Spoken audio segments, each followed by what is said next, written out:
சிரிக்கவும் சிரிக்கவும் கூடிய பீர்பால் கதைகளில் இன்னைக்கு என்ன கதை பார்ப்போவாங்க. ஒரு முறை அரசர் அக்பர் அவையில இருக்கவங்க எல்லார்கிட்டயும் கடவுள் பெரியவரா இல்ல நான் பெரியவனா பதில் சொல்லுங்க பார்ப்போம் அப்படின்னு கேட்கிறாருங்க. எல்லாருக்குமே தெரியும் கடவுள் தான் பெரியவர்னு. ஆனா அரசர் முன்னாடி நீங்க பெரியவர் இல்ல கடவுள் தான் பெரியவர் உலகத்திலே அப்படின்னு சொல்லிட்டோம்னா அரசர் கோவப்பட்டு தண்டனை கொடுத்துருவாருன்னு எல்லாருமா ஒருமித்த கருத்தா அரசரே நீங்க தான் பெரியவர் அப்படின்னு சொல்றாங்க. ஆனா அந்த பதில்ல திருப்தி அடையாத அரசர் பீர்பாலை பார்த்து கேட்கிறாரு. பீர்பாலும் அரசரே நீங்க தான் பெரியவர் அப்படின்னு சொல்றாங்க. ஆனா இதற்கு நீ தகுந்த விளக்கம் சொன்னாதான் உன்னோட பதில நான் ஏத்துப்பேன் அப்படின்னு சொல்றாங்க. உடனே பீர்பால் சொல்றாங்க, அரசரே இப்போ உங்களுக்கு என்ன பிடிக்கலைன்னா என்ன பண்ணுவீங்க அப்படின்னு கேட்குறாங்க.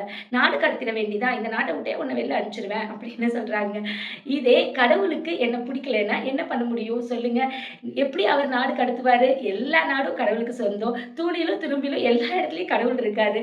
அப்போ எந்த இடத்துக்குமே என்ன கடத்த முடியாதுல்ல. எங்கனாலும் கடவுளுக்கு கீழ தானே நான் இருக்க மாரி இருக்கும். கடவுள் இல்லாத இடத்துல என்ன கொண்டு போய் வைக்கவே முடியாதுல்ல அரசரே அப்படின்னு கேட்கிறாருங்க. இத சொன்னோனே தான் அரசருக்கு பீர்பால் எவ்வளவு புத்திசாலித்தனமா விடை சொல்லியிருக்காரு. என்னைக்குமே கடவுள் தான் பெரியவங்க, மக்கள் அதற்கு கீழ தான் அப்படிங்கிறத ரொம்ப தெளிவா புரிய வச்ச பீர்பால பாராட்டுறாருங்க.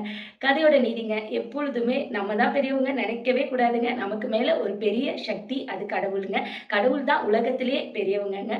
கடவுள தான் நம்ம எப்பொழுதுமே வணங்கணும், போற்றணுங்க. அதற்கு கீழ தான் நம்ம அப்படிங்கிற எண்ணத்த நம்ம மறந்துடவே கூடாதுங்க. இந்த மாதிரி சுவாரஸ்யமான நீதி கதைகள் கேட்க தேவ்ஸ் மணி அப்படிங்கிற யூடியூப் சேனலை சப்ஸ்கிரைப் பண்ணிக்கோங்க.